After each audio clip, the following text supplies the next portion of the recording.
그리고 오늘 예배를 마치고 난 다음에 이 자리에서 바로 이어서 한 15분만 여러분이 시간을 좀 더 내주시기를 바랍니다. 건축 상황에 대한 말씀을 좀 드리고 또 어려운 문제들도 좀 말씀을 드리고 함께 잠깐 기도하려고 하는데 15분 정도면 충분할 것 같습니다. VIP 분들이나 또 손님들은 그냥 예배 마치고 가셔도 되겠고 우리 본교회 내 교회다 생각하고 다니시는 분들은 한 15분만 더 시간을 내주시기 바랍니다. 말씀 듣기 전에 다시 한 번 더 기도합니다. 감사하신 주님, 2000년 전 박해를 받으면서 전도 활동을 계속했던 사도 바울이 데살로니가 교회 성도들로 인해서 말할 수 없는 감사의 마음을 토로한 것을 저희가 읽었습니다. 그가 무엇을 구하면서 살았는지, 그래서 그가 무엇 때문에 감사하는지를 저희들 또한 배우기를 원합니다. 저희는 저희 목마름을 해결해 줄 수 없는 것을 구하며 그래서 감사하지 못하고 평강을 누리지 못하며 사는 경우가 너무도 많았습니다. 이 시간 사도 바울을 통해서 주시는 하나님의 음성을 듣게 해 주시옵소서. 예수님의 이름으로 기도하옵나이다. 아멘. 알리스터 맥그라스라고 하는 분이 쓴 목마른 내 영혼이라고 하는 책이 있습니다. 그 책 속에 한 수도사와 그의 길동무에 관한 얘기가 나옵니다. 이 수도사가 여행을 하는데 여행을 하는 중에 아주 값비싼 보석을 하나 우연하게 얻게 됐습니다. 그리고 이분이 길을 가다가 길동무를 한 사람 얻게 됩니다. 그런데 이 길동무가 이 수도사의 가방 안에 아주 값비싼 보석이 있다는 걸 알게 됐습니다. 당연히 탐을 냈습니다. 그런데 이 수도사가 자기의 여행 친구가 자기 가방에 들어있는 보석을 탐내는 걸 알고 그걸 그냥 내주어 버렸습니다. 굉장히 비싼 보석임에도 불구하고. 이 길동무가 이런 횡재가 어디 있냐, 평생 이제 잘 먹고 잘 살겠다 그렇게 생각을 하고 기뻐하면서 그 보석을 가지고 이 수도사와 헤어졌습니다. 그런데 며칠이 지난 후에 이 사람이 다시 수도사를 찾아왔습니다. 여러분 무엇 때문에 찾아왔을까요? 이 사람이 찾아와서 이렇게 얘기를 했습니다. 당신이 가지고 있는 것이 도대체 무엇이냐? 당신이 가진 것이 무엇이길래 이 값비싼 보석을 그냥 내주냐? 그걸 자기도 갖고 싶어서 다시 당신에게 찾아왔다. 이런 놀라운 얘기를 했습니다. 여러분 우리는 어떻습니까? 보석 얻었으니 됐습니까? 아니면 보석보다 더 대단한 걸 가진 것 같아 보이는 이 수도사가 그 보석을 아까워하지 않고 1,000원짜리 하나 내주듯이 내주는, 그런데도 그걸 모르고 그냥 그 보석 가지고 가서 팔아서 떵떵거리고 잘 살 수도 있었을 텐데, 그러나 이 사람의 목마른 영혼은 그걸 놓치지 않았습니다.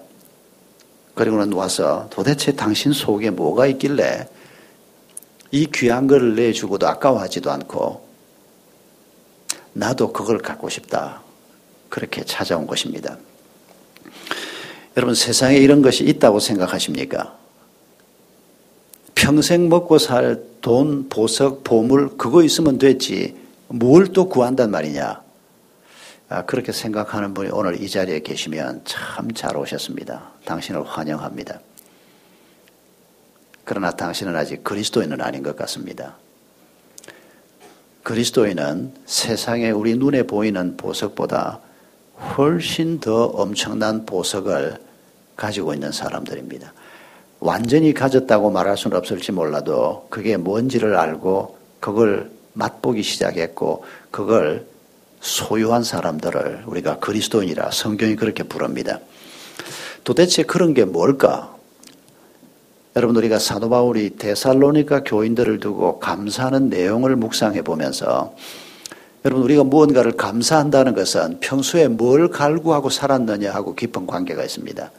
내가 원했던 그 일이 이루어질 때 감사하는 겁니다. 또 혹 내가 이전에는 미처 깨닫지는 못했다고 할지라도 어떤 일이 이루어질 때 정말 가치 있는 일이 이루어졌을 때 우리가 그걸 감사하게 되는 것입니다.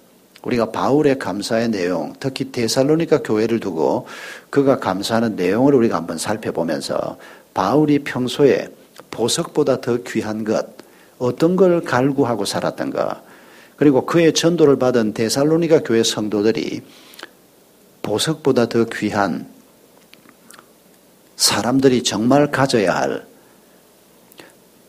그게 무엇인가, 그걸 우리가 한번 생각해 보기를 원합니다. 오늘 본문 13절에 보면 데살로니가 교회 성도들을 두고 사도 바울이 감사하는 두 가지 내용이 나와 있습니다. 이러므로 우리가 하나님께 끊임없이 감사함은 너희가 우리에게 들은 바 하나님의 말씀을 받을 때 사람의 말로 받지 아니하고 하나님의 말씀으로 받음이니 진실로 그러하도다. 바울이 첫 번째 감사하는 것은 데살로니가 교회 성도들, 사도 바울이 3주간 머물면서 전도했던 사람들입니다. 안식이 3번이 지나는 동안이라고 했으니까 길면 한 4주간쯤 되겠죠. 월요일 날 들어가서 안식일 지나서 토요일 되기 전에 나왔으면 거의 4주간인데 3주간 조금 넘는 4주가 채 안 되는 시간 동안 데살로니가에 머물렀습니다. 사도행전 17장에 보면 그 얘기가 나옵니다. 거기에서 이 사람들이 그 짧은 기간 동안 복음을 받았는데 바울이 전한 말을 사람의 말로 듣지 않고 하나님의 말씀으로 받았다. 이것 때문에 바울이 지금 감사하고 기뻐하고 있습니다. 그리고 또 한 가지 감사는 뭔고 하니까 13절 맨 끝에 나옵니다. 이 말씀이 또한 너희 믿는 자 가운데서 역사하느니라.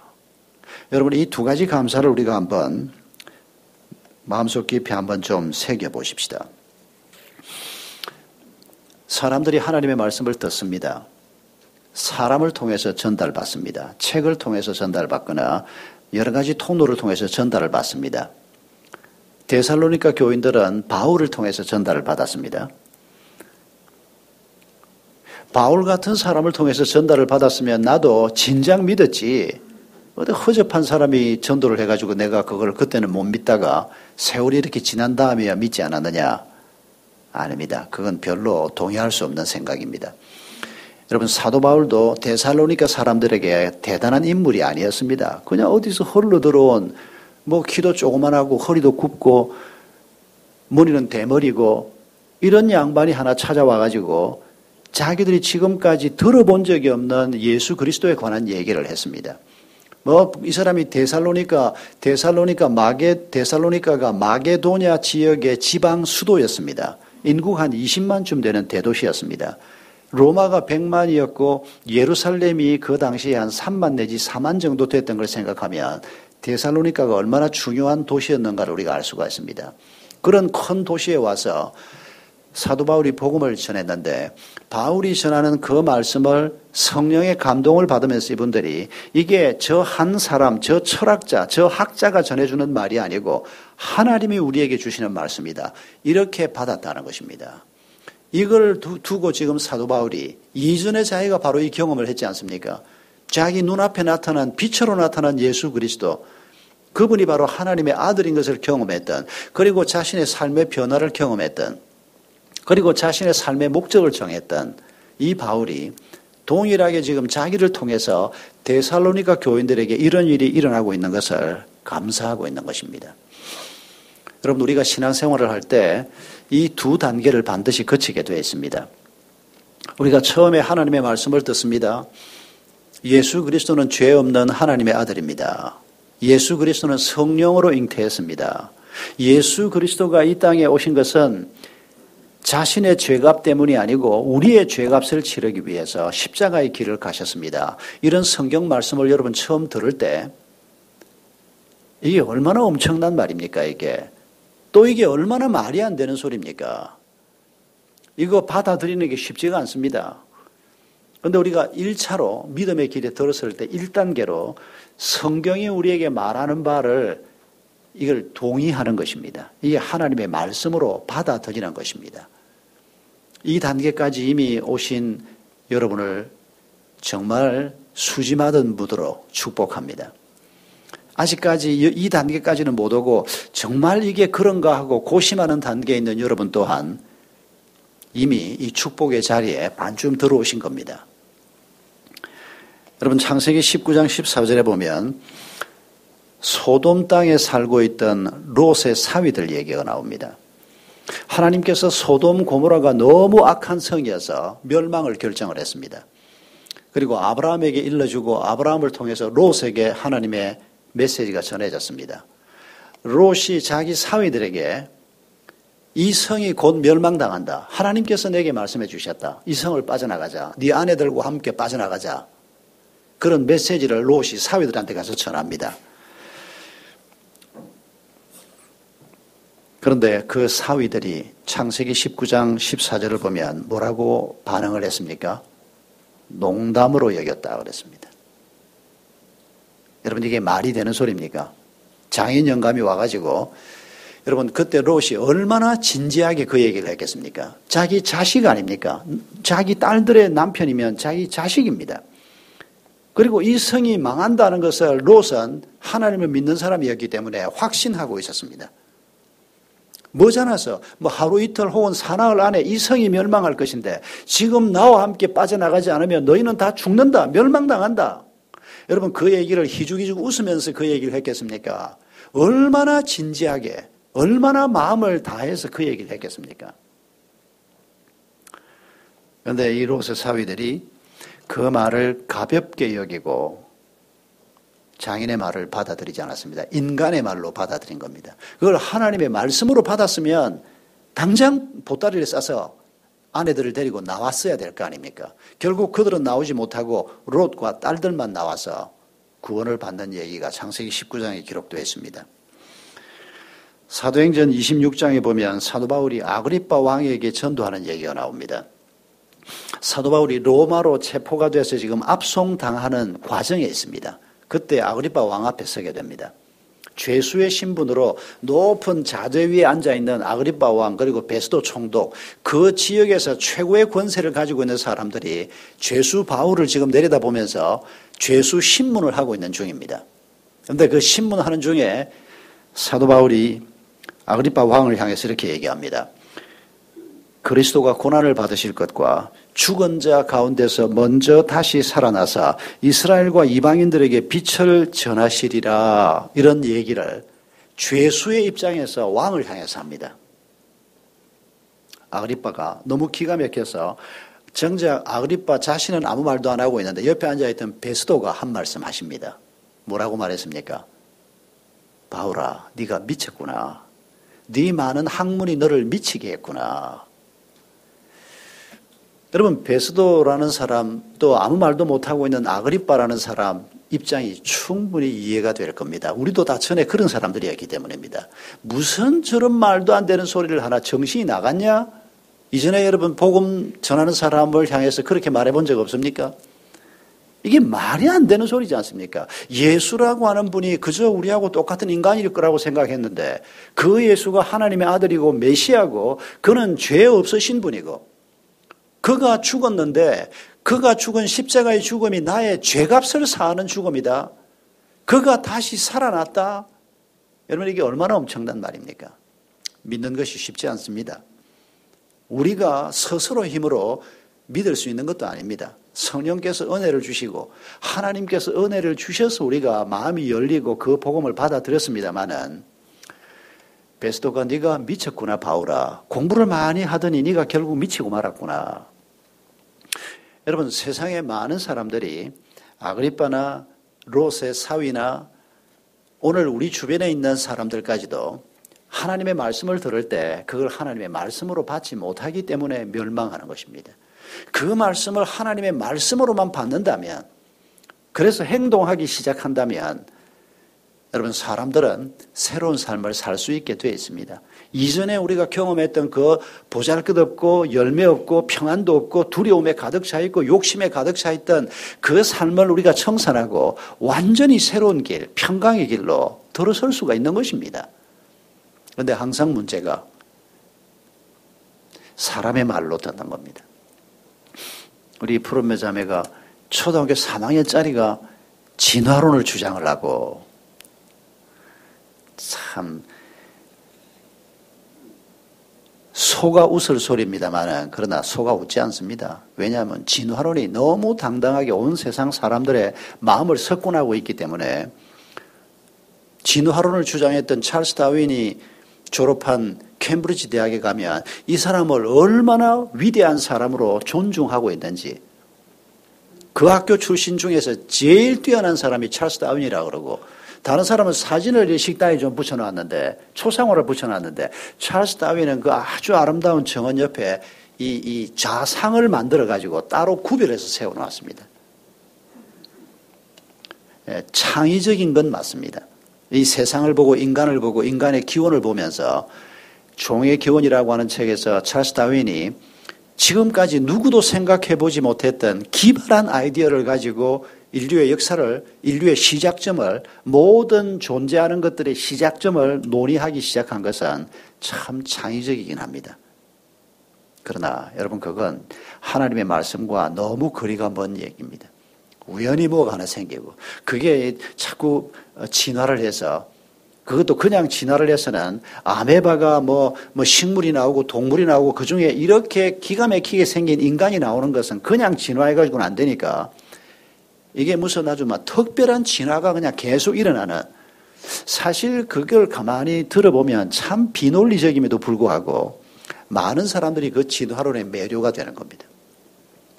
여러분 지금도 우리 머릿속에 어릴 때 우리가 중학교 고등학교도 배웠던 뭐 고생대부터 시작해서 그 화석표 같은 거 머릿속에 남아있죠. 여러분 그거 빨리 지우셔야 합니다.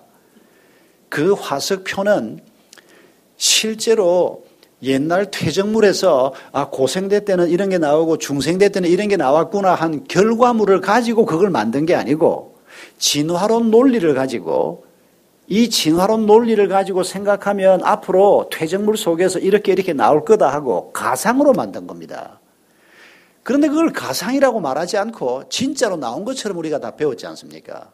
그러니까 우리 머릿속에 뭐 맨 밑에는 뭐가 나오고 그게 하나님의 말씀보다 더 중요한 자료로 우리 마음속에 남아 있습니다. 그리고 그걸 밑바닥에 깔아놓고 우리 인생을 그 위에 세워가기 시작하는 겁니다. 여러분 이런 잘못된 지식들이 우리에게 굉장히 많습니다.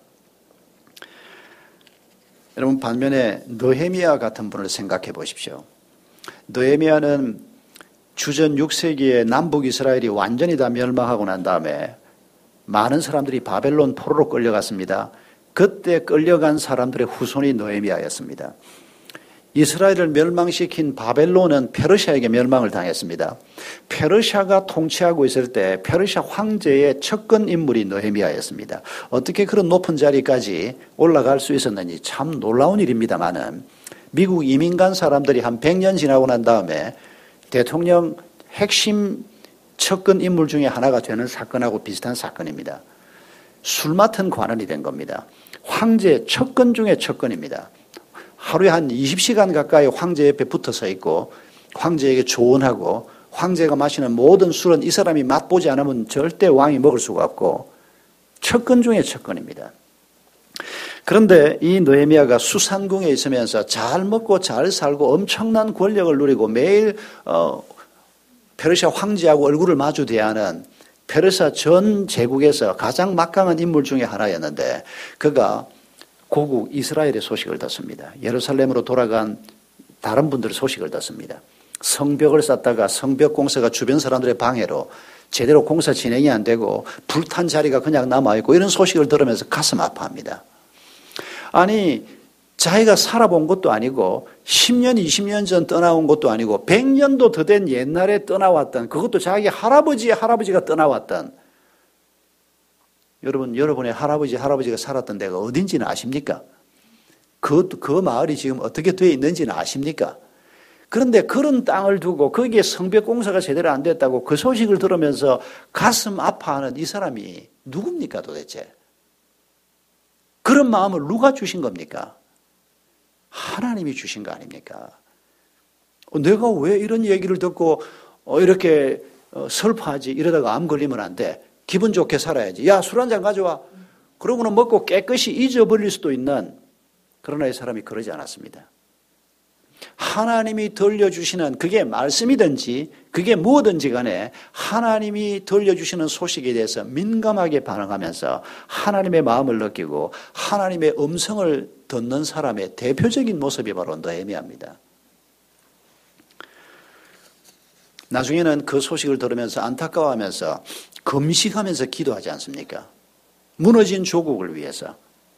그것도 100년도 더 전에 무너진 그 조국을 위해서 금식하면서 기도하다가 결국 보따리를 싸서 황제 허락을 받아서 그 무너진 아무것도 없는 폐허나 다름없는 예루살렘 총독으로 갑니다. 한직 중에 한직입니다. 총독을 가도 좀 큰 도시가 있는 이런 곳에 총독으로 가야 되는데 시골 구석에 뭐 돈 먹을 것도 별로 없고 뭐 재미있는 것도 별로 없는 거의 폐허가 되어 있는 시골 구석으로 내려가는 여러분 이 느헤미야를 우리가 떠올려 보십시오. 그가 듣는 소식들을 하나님이 전해주는 소식으로 듣고 그리고 자기가 예루살렘으로 가야 된다는 하나님의 부르심을 하나님께서 자기를 부르신다고 들었기 때문에 그 자리를 다 내려놓고 예루살렘으로 갈 수 있었던 것입니다. 그가 예루살렘 성벽 공사를 50여일 만에 완성한 이게 얼마나 중요한 의미를 갖는가 하니까 여러분 성벽은 집을 짓는 것이나 마찬가지입니다. 성벽 안에 들어가야 사람들이 안전하게 살 수가 있습니다. 성벽 바깥에 있으면 그건 보호를 받지는 못합니다. 짐승들로부터 공격받고 외적으로부터 도둑들로부터 쉽게 공격을 받습니다. 성벽은 도시의 집입니다. 그런데 예루살렘 성이 무너지고 난 다음에 100년 이상 그 성벽이 없었고 사람들의 안전한 거처가 없었고 장사할 곳이 없었고 공동체가 만들어지지 않은 겁니다. 그런데 하나님께서 느헤미야의 가슴에 이런 마음을 주시면서 그가 가지고 있는 그 지위, 그가 만들어낼 수 있는 자원들 이런 것들을 총동원해서 페르시아 황제의 힘까지 빌려서 예루살렘 성벽 공사를 완수하게 함으로 새 이스라엘의 출발점을 만들게 한 사건이 바로 그 성벽 공사였습니다. 여러분 이런 역사 속의 인물들을 성경은 계속해서 우리에게 얘기를 들려주고 있습니다. 왜요? 우리도 같은 길을 걸어가야 하기 때문입니다. 우리가 집을 하나 사도 그 집은 그냥 집이 되면 안 됩니다. 느헤미야가 성벽 공사를 쌓았던 것처럼 거기에 하나님의 공동체가 있어야 합니다. 우리 아이들이 그냥 좋은 학교 가면 되고 지방간 사서 좋은 음식 먹고 이 세상에서 하나님의 축복으로 잘 살면 된다. 여러분 그건 우리의 영혼의 갈급함을 해결해 주지 못할 것입니다. 그 정도를 가지고 하나님 앞에 감사하는 그건 너무 부족한 감사입니다. 그보다 더 큰 감사가 우리에게 있어야 합니다. 하나님의 말씀으로 받고 여러분 이게 1단계입니다. 그리고 두 번째 단계입니다. 우리가 하나님의 말씀으로 받은 다음에 이 1단계에서만 머물러 있으면 신앙생활은 곧 맥이 빠집니다. 내가 분명히 하나님의 말씀을 듣고 동의를 하는데 실제로 내 삶에 역사가 나타나지 않는다. 내 삶에 변화가 나타나지 않는다. 이게 많은 그리스도인들의 문제입니다. 두 번째 단계가 내가 하나님의 말씀으로 받은 그 말씀이 내 삶 속에서 역사한다는 것입니다. 데살로니가의 이 역사가 어떤 방식으로 나타났습니까? 여러분 사도 바울이 복음을 전할 때 이미 박해가 시작됐습니다. 그래서 도망치듯이 데살로니가를 빠져나왔습니다. 그리고는 고린도까지 내려온 겁니다. 아데네에 왔을 때 사도 바울이 너무 가슴이 답답했습니다. 지금 이 몇 되지도 않는 데살로니가 사람들을 전도를 해서 지금 하나님의 교회가 시작이 됐는데 박해는 시작이 됐지요. 이 사람들이 과연 괜찮은가? 자기가 다시 돌아가 보고 싶었는데 사탄이 막았다 그랬습니다. 그래서 제자 디모데를 보냅니다. 네가 가서 한번 살펴보고 와라. 디모데가 데살로니가에 갔다가 다시 돌아왔을 때 바울은 아데네를 떠나서 남쪽 고린도까지 내려와 있었습니다. 거기에 1년 반을 머물지 않습니까? 거기에서 데살로니가 성도들의 소식을 듣고 그들에게 편지를 쓴 게 바로 데살로니가 전서입니다. 이 데살로니가 전서가 신약에서 가장 먼저 기록된 편지라고 대개 생각합니다. 신약 27권 중에서 제일 먼저 기록된 신약 성경이 데살로니가 전서라고 대개 짐작을 합니다. 그 소식을 들으니까 데살로니가 성도들이 그 어려움 속에서 우상이 가득하고 이방인들이 하나님을 믿지 않으면서 하나님 믿는 사람을 박해하는 그 어려움 속에서 이 사람들이 너무 믿음으로 잘 살고 있다는 소식을 듣는 것입니다. 그리고 사도 바울에 대한 존경의 마음을 가지고 있다는 소식을 들으면서 바울이 너무 기뻐하는 것입니다. 그러면서 예수님이 강림하실 때에 너희야말로 내 면류관이요 내 영광이다. 사실 바울의 영광이요 바울의 면류관만이 아니고 우리 하나님의 면류관, 우리 하나님의 영광, 하나님의 기쁨이 하나님의 말씀으로 받아서 그리고 자기의 삶 속에 역사하는 이런 능력 있는 삶을 살고 있는 데살로니가 교회 성도들이었을 것입니다. 고난이 그들을 이기지 못했습니다. 온 도시가, 온 로마가 그들을 짓밟으려고 했지만은 그들을 짓밟지 못했습니다. 그들의 개인적인 문제는 없었겠습니까? 얼마나 많은 개인적인 문제가 있었겠습니까? 사도 바울만 해도 가족 문제가 있었지요. 율법사로서 그리스도의 제자가 되었을 때 겪었던 많은 아픔들이 있었을 텐데 데살로니가 교인들도 마찬가지입니다. 각 개인마다 여러 가지 문제가 있었을 겁니다. 극복하기 어려웠던 개인의 무슨 죄라든지 못된 습관이라든지 약점이라든지 상처라든지 온 사회가 그들을 짓밟는 핍박의 분위기라든지 이 속에서 그가 아름다운 하나님의 공동체가 되는, 그래서 지금 사도 바울이 너희가 받은 하나님의 말씀이 너희 속에서 역사하느니라 그렇게 말씀하는 것입니다. 여러분, 오늘 우리에게 어려운 과제가 무엇입니까? 우리가 그리스도인으로 살아가면서 지금 현재 우리가 겪고 있는 어려운 일들이 무엇입니까? 어떤 유치원 아이한테 세상에서 제일 힘든 일이 뭐냐라고 물으니까 이 아이가 말하기를 치약을 너무 많이 짜서 엄마한테 야단을 맞았습니다. 엄마가 치약은 요만큼만 짜라 이래 훈련을 시키는데 누르다 보니까 치약이 많이 짜졌습니다. 얘가 그 야단 맞은 경험을 가지고 말하기를 세상에서 제일 어려운 일은 짠 치약을 다시 치약통 속에 집어넣는 겁니다. 우리도 아마 그 나이 때쯤이면 그런 상황이었으면 그 생각했을 겁니다. 그 아이가 돈 벌 걱정이 있습니까? 세상 염려가 있습니까? 엄마 아빠가 옆에 있으니까 그런 거 걱정될 거 없고 당장 지금 이 치약이 문제니까.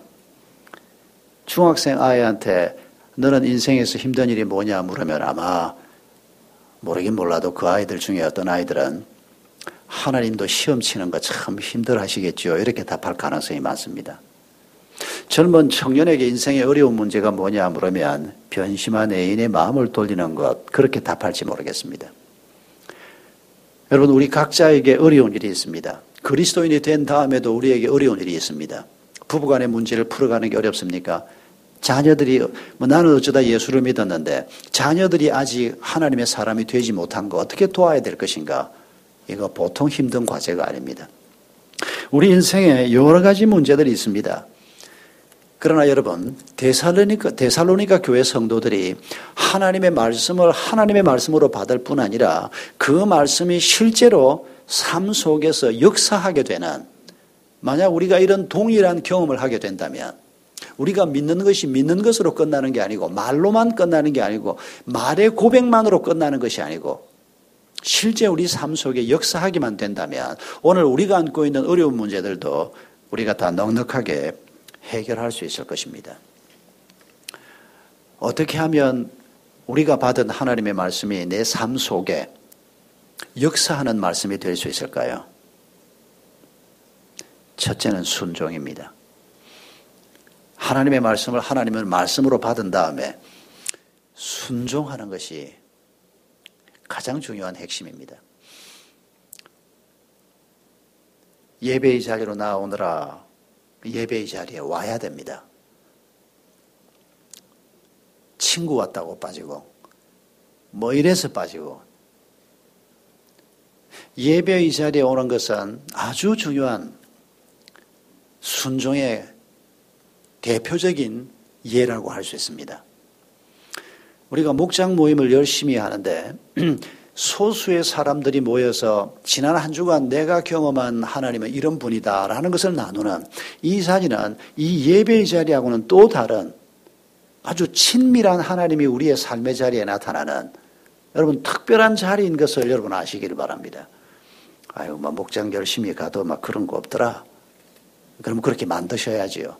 목장에서 정치 얘기, 스포츠 얘기, 옷 얘기, 아파트 값 얘기, 그런 얘기 하지 마시고 그런 얘기하면 재미있을지 몰라도 성령의 임재를 경험하기는 어렵습니다. 그래서 목자들에게 늘 당부하는 게 그겁니다. 목자가 교통 정리를 하는 겁니다. 그런 얘기하면 그 얘기는 나중에 우리 차 마실 때 하든지 아니면 따로 한번 만나서 하고, 얘기의 핵심은 지난 한 주간 하나님께서 내 삶 속에서 내게 주신 은혜가 무엇인가, 감사한 일이 무엇인가, 책망받은 게 무엇인가, 정말 하나님이 내가 하나님의 말씀으로 받은 그 말씀 속에서 내 삶에 역사하시는가, 그 흔적들을 우리가 나누는 것이 목장 모임입니다. 여러분, 이걸 나눌 때 내가 직접 경험하지 않아도 다른 사람이 나눈 얘기를 듣고 정말 하나님이 살아계시는 게 맞구나, 그걸 우리가 확신하고 그걸 감사하고 기뻐하는 자리가 목장 모임입니다. 지난 주간에 다른 교회 교인을 하나 만났습니다. 이 사람이 제가 가까이 지내는 목사님의 소개를 받고 꼭 좀 목사님만 만나자 해서 만나서 이런저런 얘기를 나누는데, 저하고 가까이 지내는 그 목사님하고 서로, 이 사람 나이가 벌써 40 중반인데 대학생 때부터 아는 사람이었습니다. 자기가 예수 믿은 얘기를 하는데, 목장 모임은 아니지만은 목장 모임처럼 이제 40 중반 된 남자하고 저하고 둘이 앉아서 사람을 만나면 묻고 싶은 게 많지만은 제일 재미있는 얘기가 이 사람이 어떻게 예수님을 만났는가, 그 얘기가 항상 재미있는 얘기거든요. 그 사람하고 처음 만났지만은 그걸 물었더니 대학 시절에 자기 선배가 자기한테 복음을 전해줬다는 겁니다. 그 복음 전한 선배가 또 내가 잘 아는 사람이에요. 구정호 목사라고 우리 샘물교회 때 한 두 달, 한 달 우리 교회 와서 그 연수했던 담임 목회 나가기 전에 연수했던 목사님이었습니다. 바로 그 직속 제자의 후배였습니다. 그러면서 자기가 시골에서 부산으로 올라와서, 남해에서 부산으로 올라와서 부산에서 공부를 하는데, 부산대학을 다녔는데 너무 가난해가지고 먹을 게 없어가지고, 그리고는 복음을 받고 그 신앙 공동체, UBF 신앙 공동체에 들어가 살았는데 병이 났다는 겁니다. 저도 먹을 걸 제대로 먹지 못해서 대학 다니면서 결핵에 걸린 적이 있습니다. 이 친구가 그런 상황에 간이 나빠진 겁니다. 그런데 그 공동체 식구들이 자기를 염려하고 기도해주고, 그리고 자기를 지도했던 목사님 사모님이 1년 동안 이 사람을 그 공동체 밥이 아무래도 부실하고 그 사람들 다 잘 먹이긴 어렵고 자기도 힘드니까 이 사람만 따로 빼서 사모님이 집으로 불러가지고 1년 동안 자기 밥을 따로 해줬다는 겁니다. 무엇 때문에 그랬을까요? 예수 때문에요. 이 한 청년이 시골에서 올라와서 지금 예수님을 만났는데 병에 걸린 겁니다. 그러니까 공동체 식구들이, 선배들이, 그리고 또 목사님 사모님이 병 걸린 이 친구를 집으로 불러서 1년 동안 밥을 먹였다. 회복이 됐다는 겁니다. 이 사람이 그걸 보면서 하나님이 살아계시다, 이 사람들이 나를 이렇게 사랑해 주는 것은 하나님이 살아계신 그것 말고는 아무 이유가 없는, 그 속에서 이 사람의 믿음을 갖게 된 겁니다. 거기다 또 이런 얘기도 했습니다. 그 목사님, 그러니까 자기가 1년 동안 밥 얻어먹은 그 목사님이 한 몇 년 전에 예배당을 건축을 했는데, 자기가 서울에 살면서 그 소식을 듣고 자기 전 재산을 그 교회를 위해서 헌금을 했대요. 근데 돈은 별로 없었답니다. 큰 재산은 아니었는데, 그러나 그때 자기가 전 재산을 하나님 앞에 드렸대요. 하나님의 사랑 때문에 자기가 시골 촌떼기가 올라와서 그럴 때 자기를 위해서 그렇게 사랑해 주었던 그분들, 이게 은혜 갚는 거다. 하나님 앞에 은혜 갚는 거다. 한 몇 년 전에 그랬는데, 그러고 나니까 하나님이 또 엄청나게 축복을 해 주어서 그때 자기가 헌금했던 것보다 훨씬 더 많이 하나님이 공급을 해 주셨다고. 세상에 처음 만난 사람하고 이런 얘기를 듣는데 얼마나 얘기가 흥미진진한지, 그 사람 삶 속에 하나님이 어떻게 들어왔고 그 하나님이 어떻게 자기 삶을 인도해 가고 있는지, 여러분 그보다 더 재미있는 얘기가 어디 있겠습니까? 여러분 그런 얘기를 우리가 목장에서 나누는 겁니다. 여러분 우리가 하나님의 말씀 앞에 순종하기 시작하면 역사가 나타납니다. 그런데 내가 하나님의 말씀에 동의를 하는데도 순종하지 않으면 역사도 머물러 있습니다. 하나님이 뭐에 순종하기를 원하시는지 여러분 한번 생각해 보십시오. 혹시 하나님이 목자하라 그러는데 버티고 계십니까?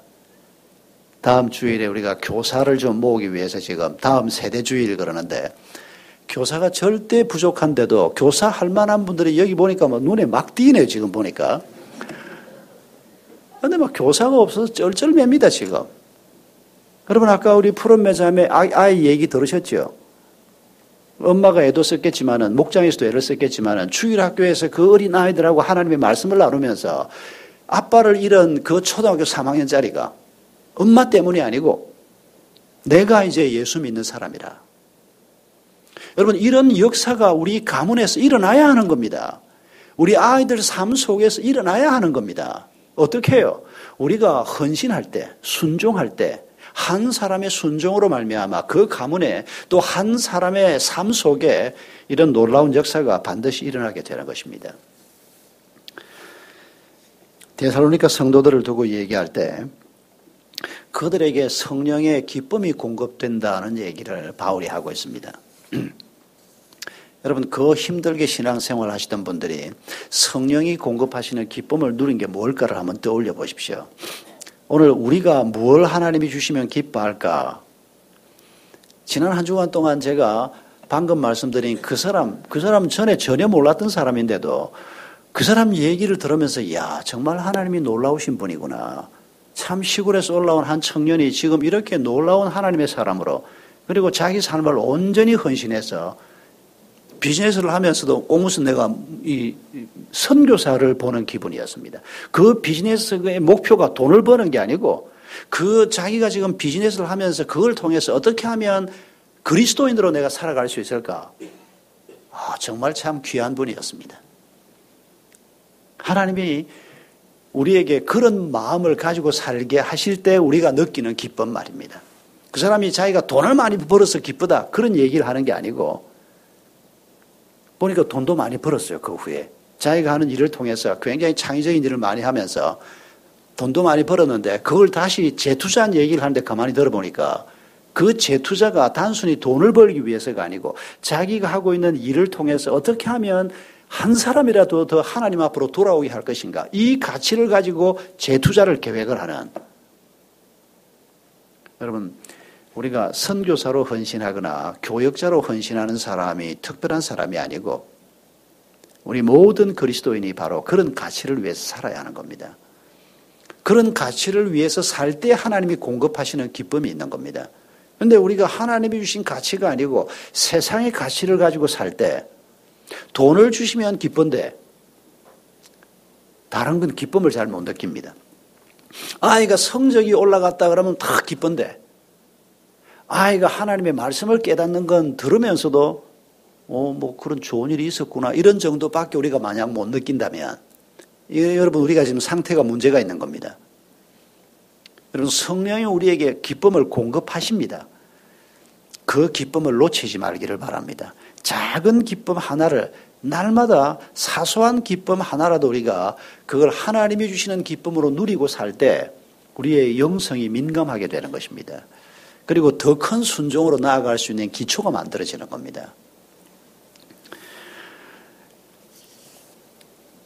여러분, 우리 성도들이 걸어가야 할 길이 바로 이런 길입니다. 무엇을 구하는가? 그래서 그 일이 우리에게 이루어졌을 때 무엇을 감사하는가? 사도 바울이 말씀한 것처럼 하나님의 말씀을 하나님의 말씀으로 받고 그리고 그 말씀이 우리의 삶 속에서 역사하는 말씀이 되도록 그럴 때 어떤 고난도 이겨내고 우리가 안고 있는 어떤 문제도 넉넉하게 이겨내는 이런 꿈과 비전을 우리가 오늘 다시 한번 기대하십시다. 우리가 이런 기대와 믿음을 가지고 우리의 길을 걸어갈 때 오늘 우리가 걸어가는 길이 사막같이 황량할지라도 그 사막에서 아름다운 꽃이 피는 것을 보게 될 것입니다. 우리 함께 찬송하십시다. 너의 가는 길에 주의 평강이 있으리. 우리의 신앙 고백으로 이 찬송을 주님 앞에 올려드리겠습니다.